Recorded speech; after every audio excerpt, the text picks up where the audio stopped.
iniciar a homilia, quero dizer que tem lugares vazios aqui na frente. Tem alguns lugares. Quem está em pé, por favor, pode se acomodar. Estamos comentando a carta aos Hebreus. Hoje lemos a perfeita sequência da primeira leitura de ontem. Diz-nos o apóstolo: vós ainda não resististes até o sangue na vossa luta contra o pecado. De fato, nós ainda não chegamos ao martírio, e talvez nunca chegaremos. Mas isso não significa que não devamos passar por esses pequenos martírios dia após dia, que nos fazem renunciar a nós mesmos, ao nosso próprio eu, às nossas preferências. Ele diz: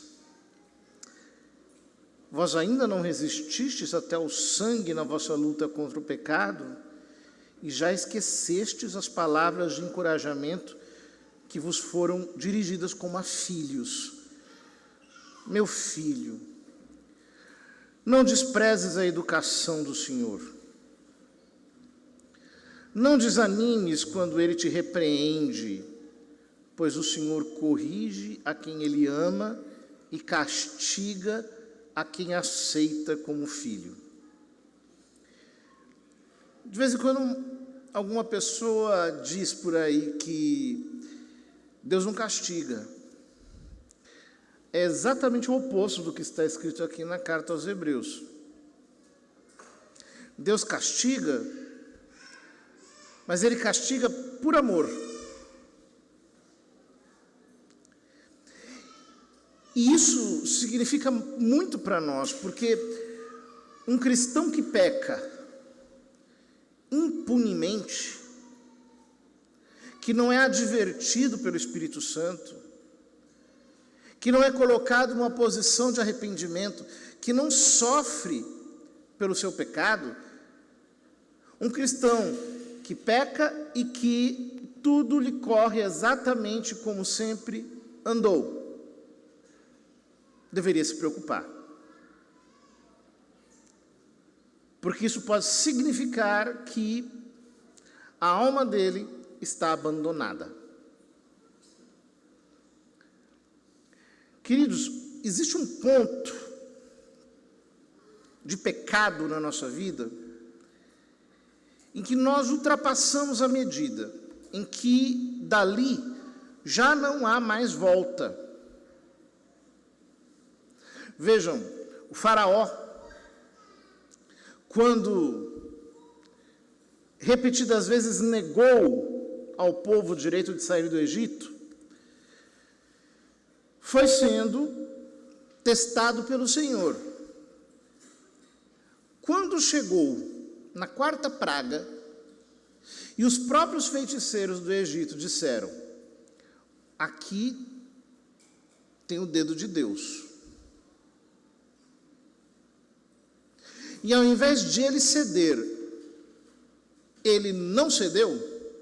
A Escritura diz: e Deus endureceu o coração do faraó, até que, recebendo o castigo, ao invés do seu coração se encher de temor, o seu coração foi ficando pior, mais revoltado, mais obstinado, mais cego, até o momento em que ele foi precipitado no meio do Mar Vermelho, com seus cavalos e cavaleiros. Ou seja, graças a Deus, nós somos advertidos pelo Espírito Santo. Quando nós fazemos algo que entristece o coração de Deus, há um incômodo no nosso coração. No Salmo nós rezamos: o amor do Senhor por quem o respeita por quem o teme, é de sempre e para sempre. Como é bom receber a advertência do Senhor. Mas, o apóstolo diz, é para a vossa educação que sofreis. É para a vossa educação que sofreis. E é como filhos que Deus vos trata. Pois qual é o filho a quem o pai não corrige? No momento mesmo, nenhuma correção parece alegrar, mas causa dor. Depois, porém, produz um fruto de paz e de justiça para aqueles que nela foram exercitados. Vejam, essa é uma experiência que todos nós temos. Por exemplo, quando o seu filho vai à casa de alguém e faz uma malcriação, você é duro com ele. Precisa ser.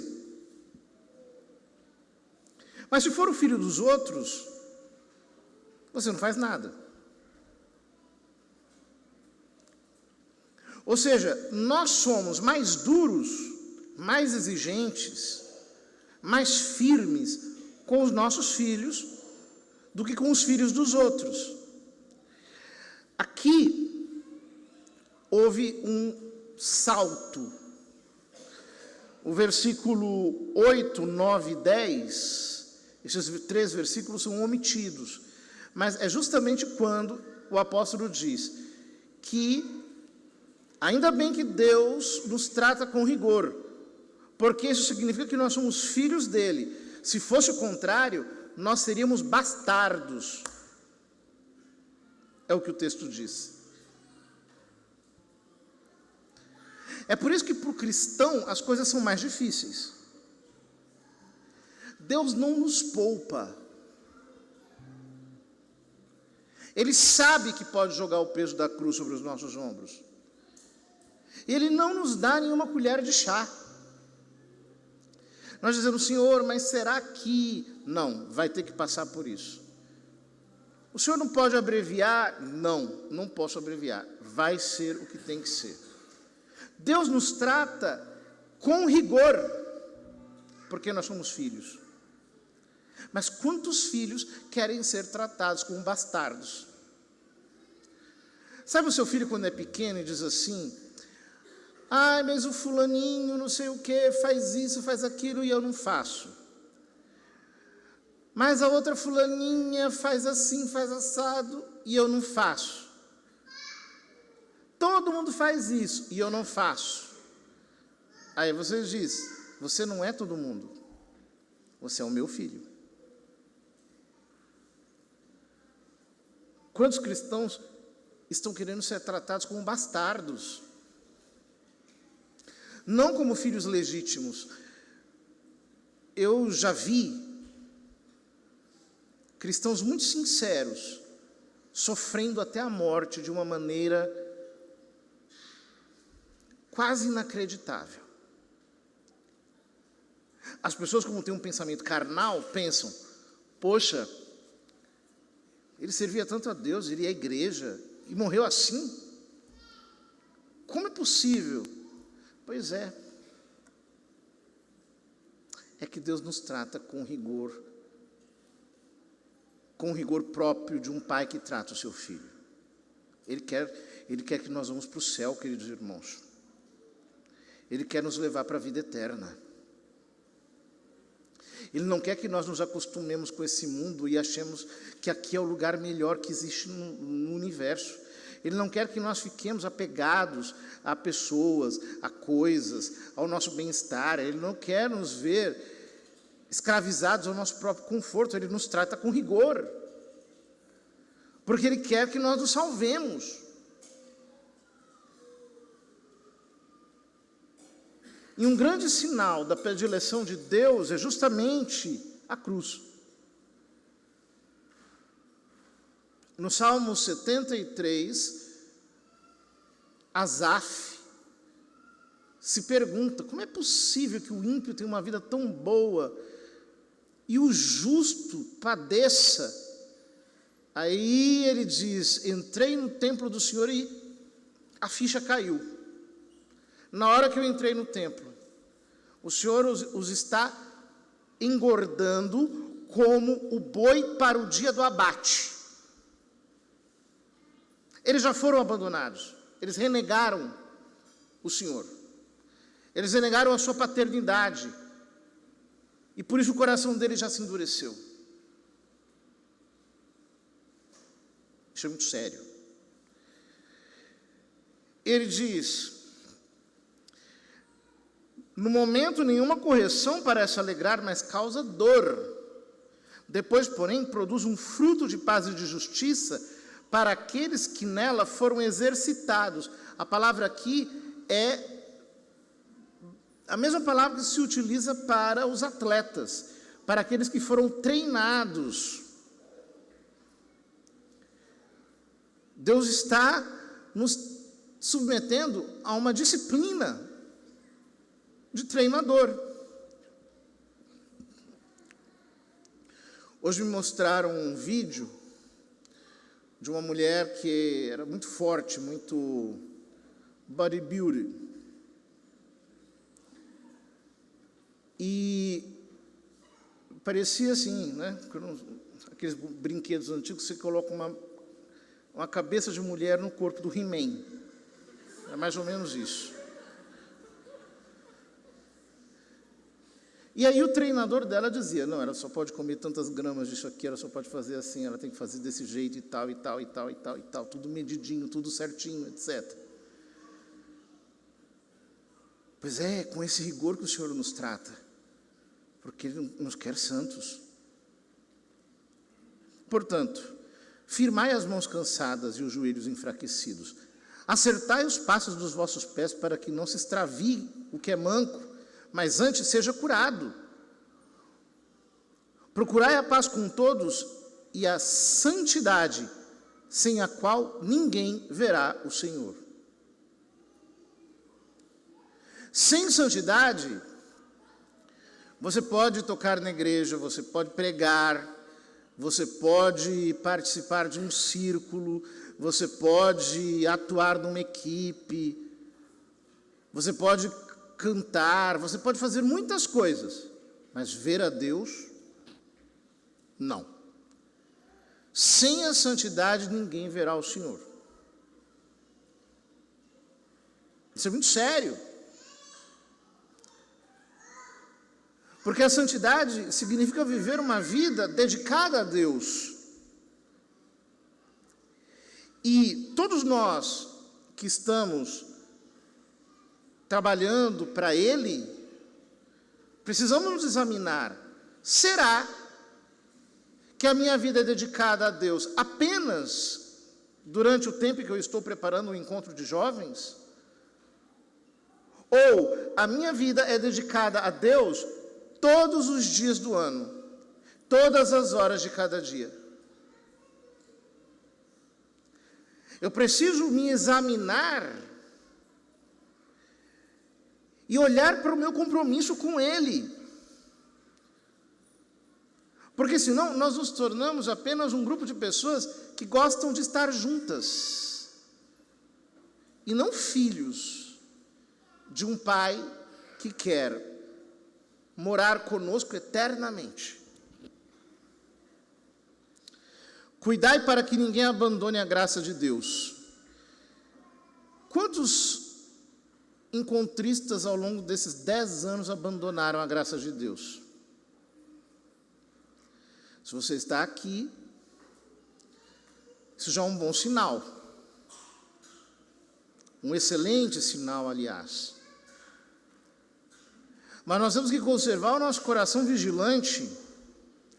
Ele diz: que nenhuma raiz venenosa cresça no meio de vós, tumultuando e contaminando a comunidade. Meus queridos, raiz venenosa, aqui é uma citação quase literal do livro do Deuteronômio, no capítulo 29, versículo 18. Raiz venenosa é considerado todo aquele que não nasceu de novo, que não se converteu de verdade, cujo coração não pertence ao Senhor, que quer continuamente servir a Deus e servir a Baal, que vive uma vida dupla, que não tem no seu coração um real compromisso interior com Jesus Cristo. Nós não podemos deixar que nenhuma raiz venenosa cresça no meio de nós, porque senão podemos correr o risco de nos perdermos. Todos nós sabemos o quanto uma má companhia é capaz de corromper os costumes. Você começa a andar com alguém que não presta, daqui a pouco você está pior do que ele. Está atentos. Nós não podemos permitir que nenhuma raiz contaminada perverta a nossa fé. A nossa fé é o maior tesouro que nós temos. Mais uma vez, quantos se perderam no caminho e hoje já não conseguem sequer enxergar o caminho de volta, porque já foram longe, já se sujaram tanto. Todos somos pecadores, mas há uma grande diferença entre aquele que peca e se arrepende. Porque aquele que peca e se arrepende tem compromisso com Deus, e Deus tem compromisso com ele. Ao contrário, quem escolheu o pecado como estilo de vida não precisa de nenhum demônio que o leve para o inferno. Ele está caminhando a passos largos, livremente, deliberadamente, simplesmente porque quer, para o inferno. Que tudo isso nos ajude, queridos irmãos, a nos firmarmos no temor do Senhor, no respeito pelo Senhor, na reverência, e que nos faça nos examinarmos. Nós estamos fazendo um encontro, pedindo a Deus que toque o coração de muitos jovens para que se convertam, para que se entreguem a Deus e para que se encontrem com Cristo.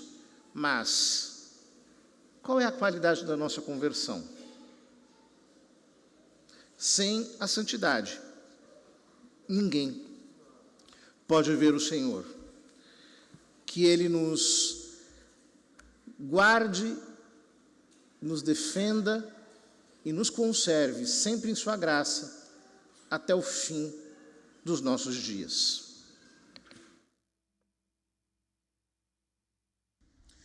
Agora temos o ofertório e as equipes vão entrar apresentando os seus símbolos.